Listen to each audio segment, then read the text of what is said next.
হর মহাদেব, জয় শ্রীকৃষ্ণ, রাধে রাধে।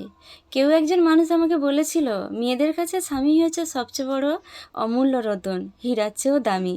সত্যি, কষ্ট করলে যে কৃষ্ট মিলে সেটা আজ আমার প্রমাণ। হঠাৎ করে কর্তামশাই আমাকে বলল যে আমি রায়পাড়া শিব মন্দির দেখাতে নিয়ে যাব। আমি তো প্রথমে অবাক, বিশ্বাসই করতে পারিনি। কেননা আমরা গিয়েছিলাম একটা কাজে, একটা নয় অনেকগুলো কাজ নিয়ে বেরিয়েছিলাম বাড়ি থেকে। সারা দিনেরই ব্যাপার ছিল। তো উনি যখন এই কথাটা বলে আমার শুনে অবাক লাগলো। তখন মনে মনে এই মানুষটার কথা ভাবলাম, হ্যাঁ, একটা মেয়ের কাছে তার স্বামীই হচ্ছে সবচেয়ে বড় মূল্যবান জিনিস। কেননা স্বামী পাশে না থাকলে কিছুই হবে না। তাই বলতে বলতে দুজনে হাঁটতে শুরু করলাম, গাড়িটা দাঁড় করে দিয়ে। আর এত পরিমাণে গরম, এত রৌদ্রু, সে তো বলে বোঝানো যাবে না। যেহেতু নীল ষষ্ঠীর পুজো ছিল আর নীলের বার ছিল, প্রচুর ভক্তের ভিড়, প্রচুর ভিড়, মানে লাইন তো মন্দিরের চারপাশে ঘুরে গেছে। তারপরে বহু মানুষ বসে আছে, আর যারা সন্ন্যাসী হয়েছে তারাও আছে। প্রচুর পরিমাণে ভিড়। আমি এখানে এসেছিলাম আর আজ থেকে মনে হয় প্রায় 9-10 বছর আগে। হঠাৎ করে আমার একজন দাদার বিয়ে হয়েছিল, সেদিনই এসেছিলাম। সেদিন থেকে মনে মনে প্রতিজ্ঞা করছিলাম যে আমার কর্তামশাইকে নিয়ে যেন আমি একদিন আসতে পারি এই মন্দিরে আর বাবাকে দর্শন করব। এখানে বাবাকে দর্শন করার খুবই ইচ্ছা। কেন জানো তো? আমি ঠাকুরমশাইদের মুখে শুনেছি প্রতি বছর নাকি বাবা একটু একটু করে বেড়ে ওঠে।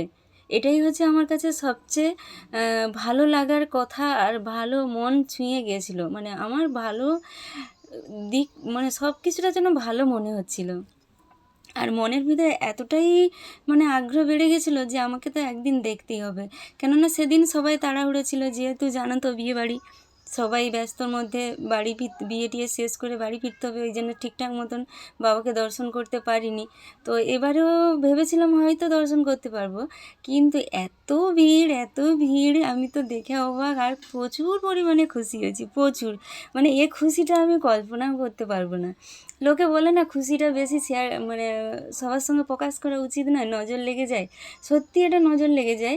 কিন্তু এখানে আমার বাবা মহাদেব আছে। কেউ যদি আমার ক্ষতি করতে চায়, বাবা তাকে নিশ্চয়ই তার রাস্তাটা দেখিয়ে দেবে। তার জন্যে এই খুশিগুলো তোমাদের সঙ্গে ভাগ করে নিয়েছি। আর আমি তো বেশিরভাগ কোথায় যাচ্ছি না যাচ্ছি এই ভিডিওগুলো পোস্ট করি। তো তার জন্য আমার মনে হয় যেন আমি যেখানে যাই তোমাদেরকেও নিয়ে যাই সঙ্গে করে, সেটাই আমার ভালো লাগে। তো আমার কর্তামশাইকে হাজারবার ধন্যবাদ জানাইছি, হাজারবার ধন্যবাদ জানাইছি যে তুমি আমাকে এখানে নিয়ে এসেছো। আমি খুব খুশি, খুব খুশি। ভগবান জানি না 2026টা আমার জীবনে কী লিখে রেখেছে বা কী করবে কী না করবে আমি জানি না। যতদিন বেঁচে আছি যেমন ভালোটাই আমার সঙ্গে হয়, আমার খারাপটা আর ভালো লাগে না। আর সবার জন্য যেন বাবা আশীর্বাদ করে সবাইকে যেন ভালো রাখে, সুস্থ রাখে, এটাই বাবার কাছে চেয়ে আসলাম। আর আমার পরিবারের মানুষজনকে, আমার সন্তানদের সবাইকে যেন ভালো রাখে। আর সবাইকে এটাই বলবো, সবাই অনেক অনেক ভালো থাকো, সুস্থ থাকো। হর হর মহাদেব। কর্তামশাইকে তো অনেকবার জানিয়েছি, মহাদেব যেন তোমাকে ভালো রাখে, এইভাবে যেন আমার সঙ্গেই রাখে। আমার ভুল ত্রুটিটা তুমি ক্ষমা করে দিও, তোমার ভুল ত্রুটিটা যেন আমি ক্ষমা করে দিই, দিয়ে যেন জীবনটা যেন এইভাবেই চলতে থাকে।